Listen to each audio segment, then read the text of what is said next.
நீங்க இத கேட்டே ஆகணும். இந்தியா வந்து அவங்களோட FY26 across all sectors close பண்ணியிருக்காங்க. கிளியரா எக்ஸ்பான்ஷன் விசிபிளா இருக்கு.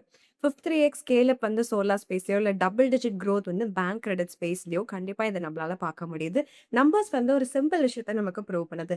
இந்தியாவினுடைய வளர்ச்சி வெறும் சிங்கிள் தீம் கிடையாது. பட் ஒரு மல்டி துறையினுடைய எக்ஸ்பான்ஷன் தீம் அப்படிங்கிறது தான்.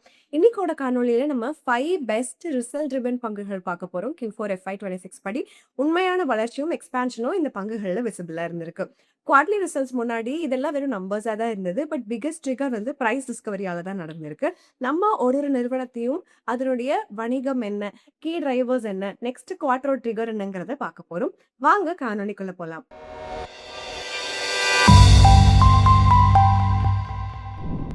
நம்மளோட பட்டியல்ல இருக்கிற முதல் நிறுவனம் வாரி ரினியூவபிள் டெக்னாலஜிஸ் லிமிடெட். வாங்க இது என்னன்னு சொல்லிட்டு பார்க்கலாம். Q4ல கம்பெனியுடைய சேல்ஸ் வந்து 131% வளர்ந்திருக்கு. எபிட்டா அண்ட் பேட்டும் வந்து 60%க்கும் மேல வளர்ந்திருக்கு. இந்த நிறுவனம் என்ன பண்றாங்கன்னு தெரிஞ்சுக்கணும்ல. இந்த நிறுவனம் வந்து சோலார் EPC, அதாவது என்ஜினியரிங், ப்ரொக்யூர்மென்ட் அண்ட் கன்ஸ்ட்ரக்ஷன் நிறுவனமா இருக்காங்க. சிம்பிளா நம்ம சொல்லணும்னா டிசைன் பண்ணி, பில்ட் பண்ணி லார்ஜ் சோலார் ப்ராஜெக்ட் எல்லாத்தையும் மேனேஜ் பண்ற நிறுவனமா இருக்காங்க. மாடல் கொஞ்சம் அசெட் லைட்டா இருக்கு. ப்ராஜெக்ட் பேஸ் ரெவென்யூ பண்றாங்க. அப்புறம் மெயின்டனன்ஸ்ல இருந்து ரெக்கரிங் ரெவென்யூ இந்த நிறுவனம் ஈட்டிட்டு இருக்காங்க. ஒரு இம்பார்ட்டன்ட்டான விஷயம் நம்ம இந்த இடத்துல என்ன பார்க்கணும்னா, இவங்க தயாரிப்பு செய்றது அவங்களே பண்றது கிடையாது. அதாவது இந்த பேனல்ல தயாரிப்பு அவங்களே பண்றது கிடையாது. அவங்க வந்து அவங்களுடைய பேரண்டான வாரி எனர்ஜிஸ் இல்லன்னா தேர்ட் பார்ட்டி வெண்டர்ஸ் கிட்ட இருந்து ஆல்ரெடி தயாரிச்ச பேனல ப்ரொக்யூர் பண்ணி இந்த ப்ராஜெக்ட்ஸ் எல்லாத்தையும் எக்ஸிக்யூட் பண்ணிட்டு இருக்காங்க. இந்தியாவுடைய சோலார் தீம் வந்து கொஞ்சம் ஃபாஸ்டரா ஸ்கேல் ஆயிருக்கு. கடந்த 12 வருடமா கெப்பாசிட்டி 39% CAGRல 150 பிளஸ் கிகாவாட் வளர்ற அளவுக்கு வளர்ந்திருக்கு. நம்ம முன்னாடி போக போக இந்த செக்மெண்ட், அதாவது EPC வந்து 23% வளரும் அப்படிங்கிறத எதிர்பார்க்கலாம். கம்பெனியுடைய ஃபினான்ஷியல்ஸ் பார்த்தோம்னா growth ஸ்ட்ராங்கா இருக்கு. 112% சேல்ஸ் CAGRம், 105% ப்ராஃபிட் CAGRம் கடந்த 3 வருடமா குடுத்திருக்கு. பட் மார்ஜின்ஸ்ல இந்த நிறுவனத்துக்கு ஒரு டிக்ளைன் இருந்திருக்கு. வீக்னஸ் ஏன் அப்படின்னு பார்த்தீங்கன்னா, பிசினஸ் மிக்ஸோட இம்பாக்ட் தான். அப்படின்னா என்ன? சீக்கிரமா சொல்லி தருவாங்க. கம்பெனி வந்து 2 டைப்ஸ் ஆஃப் கான்ட்ராக்ட் எடுத்துக்கிறாங்க. பேலன்ஸ் ஆஃப் சிஸ்டம், அதுக்கப்புறம் டர்ன்கி ப்ராஜெக்ட்ஸ். டர்ன்கி ப்ராஜெக்ட்ஸ்னா என்னன்னா, மாடியூல்ஸ் அவங்களே ப்ரொக்யூர் பண்ணுவாங்க. அதனால காஸ்ட்ல ஒரு ஸ்பைக் இருக்கும். மார்ஜின்ஸ் வந்து கொஞ்சம் டைல்யூட் ஆகறக்கு வாய்ப்பு இருக்கு. இந்த ட்ரெண்டோட இம்பாக்ட் வந்து ரீசென்ட் குவார்ட்டர்லயே நம்மளால பார்க்க முடிஞ்சிருக்கு. சேல்ஸ் 131% அதிகமாயிருந்தாலும், அதிகமா EPC கான்ட்ராக்ட் காஸ்ட், எக்ஸ்பென்சஸ் வந்து இன்னும் ஃபாஸ்ட்டா ரைஸ் ஆயிருக்கு. அதனால OPM வந்து 18.8% கம்மியாயிருக்கு. Q4 படி வாரி ரினியூவபிள்ஸோட ஆர்டர் புக் 2.8 கிகாவாட் பீக். இது 2800 3500 crores இருக்கு. இது டோட்டல் FY26ஓட ரெவென்யூக்கு ஈக்குவலன்ட்டா இருக்கு அப்படின்னு நம்ம சொல்லலாம். அதே சமயத்துல இவங்களுக்கு 36 ஜிகாவாட் பீக் ப்ராஜெக்ட் பைப்லைன் வந்து பிடிங்லயே இருக்கு. இது 13x ஹையரா இருக்கு டோட்டல் எக்ஸிக்யூட்டட் கெப்பாசிட்டி FY26 விட. நம்ம சில கீ மெட்ரிக்ஸ் இந்த நிறுவனத்துக்கு பார்க்கலாம். நிறுவனத்துடைய ROCE 84% இருக்கு. இது இண்டஸ்ட்ரியை விட பெட்டரா இருக்கு. ஏன்னா இந்த நிறுவனம் அசெட் லைட் மாடல்ல ஒர்க் பண்றாங்க. ஒர்க்கிங் கேபிட்டல் வந்து கொஞ்சம் லீனாவே இருக்கு. அடிஷனலா ஸ்டாக்கோட PE 28x இண்டஸ்ட்ரி மீடியம்க்கு கம்மியா தான் இருக்கு. பட் இது கூட சேர்ந்து ஈக்குவலி இம்பார்ட்டன்ட்டா நம்ம ரிஸ்க் என்ன அப்படிங்கிறதுலயும் ஒரு கண்ணா இருக்கணும். முதல் ரிஸ்க் என்ன அப்படின்னு பார்த்தீங்கன்னா, ரிசீவபிள் அண்ட் இன்வென்ட்ரியில வர ஸ்பைக் தான். சேல்ஸ் குரோத் கூட கம்பேர் பண்ணும்போது இது வந்து ஃபாஸ்டர் ரேட்ல இன்க்ரீஸ் ஆயிட்டே இருக்கு. அதனால ஒர்க்கிங் கேபிட்டல்ல கண்டிப்பா ஒரு ப்ரெஷர் இருக்கும் அப்படின்னு நம்ம பார்க்கலாம். ஸோ இம்பார்ட்டன்ட்டா இந்த விஷயத்த நம்ம மானிட்டர் பண்ணிட்டே இருக்கணும். அடுத்தது மார்ஜின்ஸ் வந்து கான்ட்ராக்ட் ஆகுது ப்ராஜெக்ட் மிக்ஸோட ஷிஃப்ட்னால. அண்ட் ஆல்சோ EPC செக்மெண்ட்ல ஒரு ஷிஃப்ட் இருக்கு. ப்ராஜெக்ட்ஸ் வந்து ஸ்மாலா வரது கிடையாது. பட் லார்ஜ் ஜிகாவாட் ஸ்கேல்ல தான் வந்து எல்லா ப்ராஜெக்ட்டும் வந்துட்டு இருக்கு. இதனால இது வந்து யூசுவலா 6 to 8 மந்த்ஸ் ஆகுது. டெண்டர் வந்து வரதுலேருந்து எக்ஸிக்யூட் பண்ணி முடிக்கிறது வரைக்கும். அண்ட் ஆர்டரோட இன்ஃப்ளோவும் ரொம்பவே லம்பியா இருக்கு இதனால அப்படின்னு சொல்லலாம். ஸோ முக்கியமா நம்ம வந்து ஆர்டர் பைப்லைன் என்ன இருக்கு, எக்ஸிகியூஷன் எவ்வளோ நாள்ல பண்றாங்கங்கிறத பார்த்துட்டே இருக்கணும். நம்மளோட பட்டியல்ல 2வதா பார்க்க போற நிறுவனம் பேங்க் ஆஃப் மகாராஷ்டிரா. மார்ச் 26ல பேங்குடைய டோட்டல் இன்கம் 13% அதிகமா இருக்கு.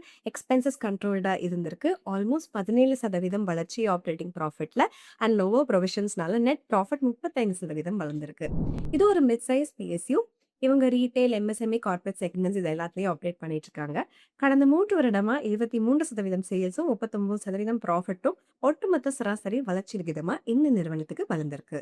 இப்போ FY 26ல இண்டஸ்ட்ரி கிரெடிட் குரோத் வந்து 16%, கம்பெனியுடைய குரோத் அதே பீரியட்ல வந்துட்டு ஆல்மோஸ்ட் 22% இருந்திருக்கு. அண்ட் இண்டஸ்ட்ரி அவுட்லுக் FY 27க்கு 11.7% இருந்திருக்கு. நிறுவனத்துடைய சில கீ மெட்ரிக்ஸை பார்க்கலாம். பேங்க் ஆஃப் மகாராஷ்டிராவோட கேஷ் டு டெபாசிட் ரேஷியோ 83% அதிகமா இருக்கு. அதாவது ஷேர் ஆஃப் அட்வான்சஸ் இன்க்ரீஸ் ஆயிட்டே இருக்கு. இது வந்து growth ப்ராஸ்பெக்ட்ஸையும் ரொம்பவே ஸ்ட்ரென்தன் பண்ணுது அப்படின்னு நம்ம சொல்லலாம். அதே சமயத்துல என்பிஏ டிக்ளைன் ஆயிட்டே இருக்கு. இது ஒரு பாசிட்டிவ் சிக்னலா இந்த நிறுவனத்துக்கு நம்ம பார்க்கலாம். பெரிய எட்ஜ் என்ன அப்படின்னு பாத்தீங்கன்னா காசா ரேஷியோ தான். இது வந்து மார்ச் 2026ல இன்க்ரீஸ் ஆயிருக்கு. பட் என்ன பெனிஃபிட் அப்படிங்கிறத நம்ம தெரிஞ்சுக்கணும். ஹையர் ரேஷியோ அப்படின்னா என்னன்னா நிறைய டெபாசிட்ஸ் வந்து லோ காஸ்ட் அக்கௌண்ட்லேருந்து வருது. அதனால ஃபண்டிங் காஸ்ட்டை ரெடியூஸ் பண்ணுது. மார்ஜின்ஸே இது ஸ்ட்ராங்காக வச்சுக்குது அப்படிங்கிறது தான் பேங்கிங் டேர்ம்ஸில் அர்த்தம்.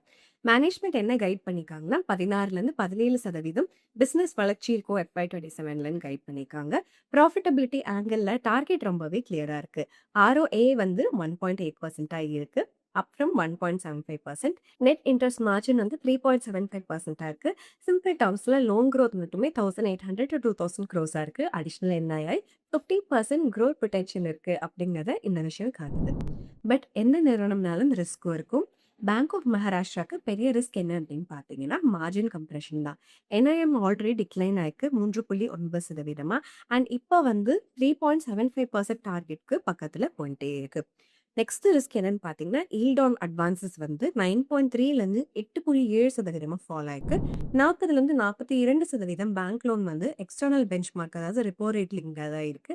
அதனால இன்ட்ரெஸ்ட் ரேட் மாறிச்சுன்னா டைரக்டா இது எல்லாமே ரீப்ரைஸ் ஆயிரும் அப்படின்னு நம்ம சொல்லலாம். சிம்பிள் டேக்அவே என்னன்னா ப்ராஃபிட் growth வருது. பட் இட்ஸ் ஆல்சோ லார்ஜா வந்து ஸ்கேல் அண்ட் லோவர் ப்ரொவிஷன்ஸ்னால தான் வருது. ஸோ இம்பார்ட்டண்ட்டாக மார்ஜின்ஸையும் நம்ம பார்த்துட்டே இருக்கணும். இப்போ நம்ம பட்டியலில் 3வதா பார்க்க போகிற நிறுவனம் கிறிசில் லிமிடெட். நம்ம வந்து குவார்டர் ஆன் குவார்டர் அனாலிசிஸ் கடந்த 3 வருடத்துக்கு பார்த்தோம்னா இந்த குவார்டரில் நிறுவனம் வந்து highest year on year sales and profit வளர்ச்சி கொடுத்துருக்காங்க. growth வந்து லார்ஜா குளோபல் அனாலிட்டிக்ஸ் சென்டர் சப்போர்ட் பண்ணியிருக்கு. இந்த இடத்துல S&P குளோபல் ரேட்டிங்ஸ் வந்து நிறைய ஒர்க்கை டெலிகேட் பண்ணியிருக்காங்க. அதே சமயத்தில் மேனேஜ்மெண்ட் என்ன சொல்றாங்கன்னா மார்ஜின் இம்ப்ரூவ்மெண்ட்ஸ் வந்து ஹையர் ரெவென்யூ நல்லா வந்திருக்கு and better business mix and strong cost டிசிப்ளினால தான் இது எதுவுமே நடந்திருக்குன்னு சொல்றாங்க. இதனுடைய இம்பாக்ட் வந்து மார்ஜின்ஸ்ல நல்லாவே பார்க்க முடியும். ஓபிஎம் 30% வளர்ந்திருக்கு. பாட்டம் லைன் ரொம்பவே stronger. Net profit 46%, NPM 22% expand ஆயிருக்கு. கம்பெனியோட கிரெடிட் ரிப்போர்ட் பார்த்தோம்னா டெஃபினட்டா நீங்க வந்து கிறிசில் லிமிடெட் அப்படிங்கிற பேரை கேட்டிருப்பீங்க. இந்த நிறுவனம் அனாலிட்டிக்ஸ் அதுக்கப்புறம் ரேட்டிங் செய்யற ஒரு நிறுவனமா இருக்காங்க. மணி வந்து 2 வேஸ்ல பண்றாங்க. ஃபர்ஸ்ட் ரேட்டிங் சேவைகள் கொடுக்கறது. ரெண்டாவது என்னன்னு பார்த்தீங்கன்னா ரிசர்ச் அண்ட் இன்ஃபர்மேஷன் சேவைகள் கொடுக்கறது. நம்ம இந்த நிறுவனத்துடைய பிசினஸ் மிக்ஸை பார்த்தோம்னா 70% நிறுவனத்துடைய வருவாய் வந்து ரிசர்ச் அண்ட் அனாலிட்டிக்ஸ்ல இருந்து தான் வருது. அண்ட் 30% தான் இந்த ரேட்டிங்ல இருந்து வருது. ஆனா இந்த ரேட்டிங் செக்மெண்ட்ல தான் நிறுவனத்துக்கு மார்ஜின்ஸ் கொஞ்சம் ஹையரா இருக்கு. இப்ப இந்தியாவில் 58 லட்சம் கோடிக்கும் மேற்பட்ட கார்பரேட் டெட் மார்க்கெட் இருக்கு. அதுல 8 பிளேயர் தான் இருக்காங்க. கிறிசில் வந்து லீடரா இருக்காங்க. 51% மார்க்கெட் ஷேர் இந்த இடத்துல வச்சுட்டு கடந்த 5 வருடமா நம்ம வளர்ச்சியை பார்த்தோம்னா 13% சேல்ஸ் வந்து ஒட்டுமொத்த சராசரி வளர்ச்சி விகிதமா வளர்ந்திருக்கு. அண்ட் 14% ப்ராஃபிட் வந்து ஒட்டுமொத்த சராசரி வளர்ச்சி விகிதமா வளர்ந்திருக்கு. ஒட்டுமொத்த சராசரி வளர்ச்சி விகிதம் தான் CAGR. மேனேஜ்மெண்ட் வந்து எக்ஸாக்ட் கைடன்ஸ் கொடுக்கறது இல்லை. பட் கிறிசில் லிமிடெடோட growth ஸ்ட்ராட்டஜி ரொம்பவே கிளியரா இருக்கு. டொமஸ்டிக் மேக்ரோ டெய்ல்வின்ஸ் பார்க்கறது, AUM ரைஸ் ஆகுது அண்ட் NPA டிக்ளைன் ஆகுது. இது ஓவரால் ஃபினான்ஷியல் சிஸ்டம் சப்போர்ட் பண்ணுது அப்படின்னு நம்ம சொல்லலாம். எஃபிஷியன்சி சைடில் இந்த நிறுவனத்துக்கு பார்த்தோம்னா net sales to employee cost வந்து 2x இருக்கு. கிறிசில் லிமிடெடோட ROCE வந்து 35% இருக்கு.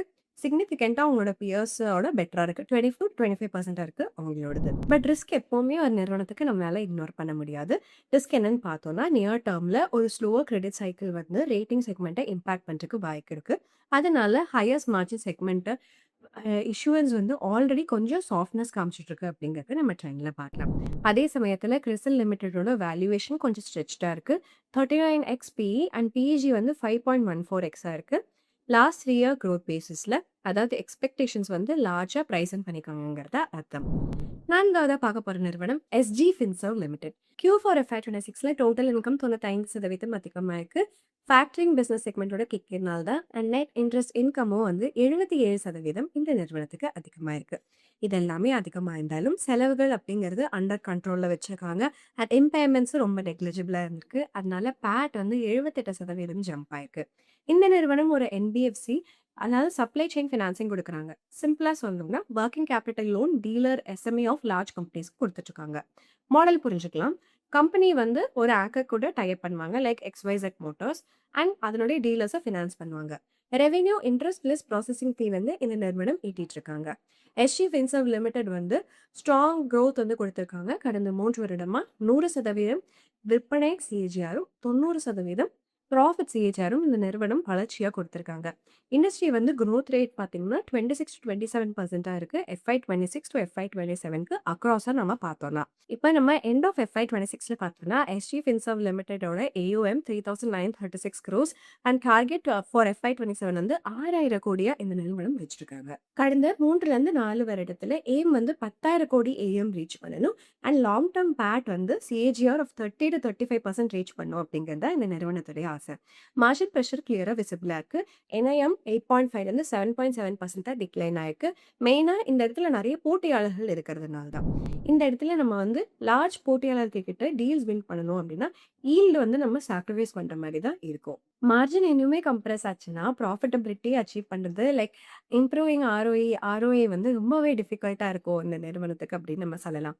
இப்ப நம்ம மேனேஜ்மெண்ட்டோட ஃபுல்ஃபில்மென்ட் ஆஃப் கைடன்ஸ் பார்த்தோம்னா, அவங்க ஏர்லியர் கைடன்ஸ வந்து கட்டும் பண்ணியிருக்காங்க.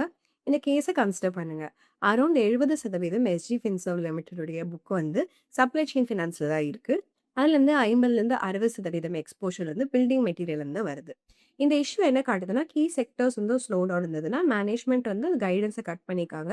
FY26ஓட பேட் கைடன்ஸ் வந்து 150 crore-லேருந்து 120 to 125 crores-ஆ மேனேஜ்மெண்ட் வந்து கட் பண்ணியிருக்காங்க. அண்ட் நம்ம 5வதா இன்னைக்கு பார்க்க போற நிறுவனம் வந்து கிருஷானா பாஸ்கெம் லிமிடெடுங்க. கடந்த குவார்ட்டர்ல சேல்ஸ் கிருஷானா பாஸ்கெமோடது 60% அதிகமா இருக்கு. மெயினா ஹையர் ராபி டிமாண்ட்னால அண்ட் மார்ஜின்ஸ் வந்து 11.8% ஓபிஎம்மா இருந்திருக்கு. இந்த பாட்டம் லைன் வந்து ஒரு ஷார்ப் ஜம்ப் பார்த்திருக்கு. லார்ஜா வந்து டாக்ஸ் பெனிஃபிட்ஸ்னால, கோர் மார்ஜின் எக்ஸ்பான்ஷனால கிடையாது. பிசினஸ் மாடல் நிறுவனத்துக்கு ரொம்பவே சிம்பிள். இவங்க பாஸ்பேட் இன்புட் வந்து ப்ரொக்யூர் பண்ணி அதை ஃபர்டிலைசரா கன்வெர்ட் பண்ணி ரூரல் நெட்வொர்க் மூலமா வாலன் ட்ரிவன் மாடல்ல வித்துட்டு இருக்காங்க.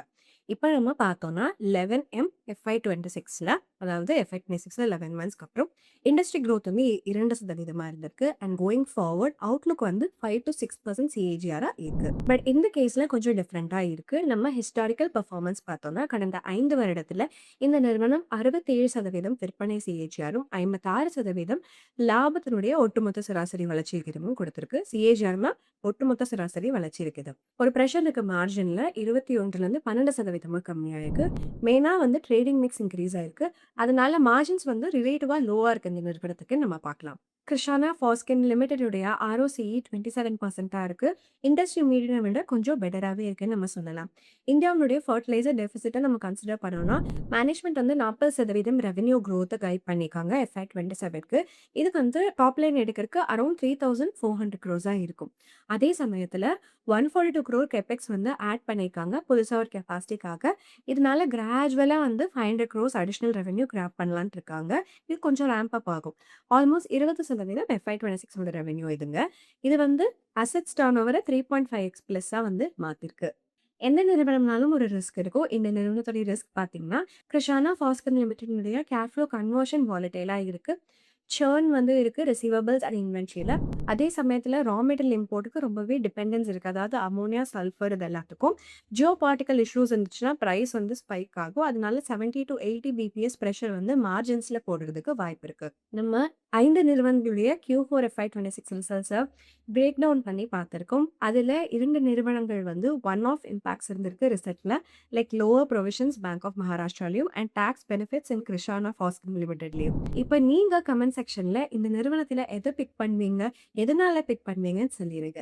எப்பவுமே ஞாபகம் வச்சுக்கோங்க, இது பை ஆர் செல் ரெக்கமெண்டேஷன் கிடையவே கிடையாது. இது எல்லாமே உங்களுடைய நாலேஜ் பர்பஸ்க்காக மட்டும்தான். உங்களுடைய ஓன் ரிசர்ச்சை பண்ணிட்டு அதுக்கப்புறம் என்ன பங்குகளை வேணுமோ நீங்க வாங்கிக்கோங்க. இன்னும் ஒரு அருமையான காணொளியுடன் எல்லாரும் சந்திக்கலாம். அது வரைக்கும் நன்றி, வணக்கம்.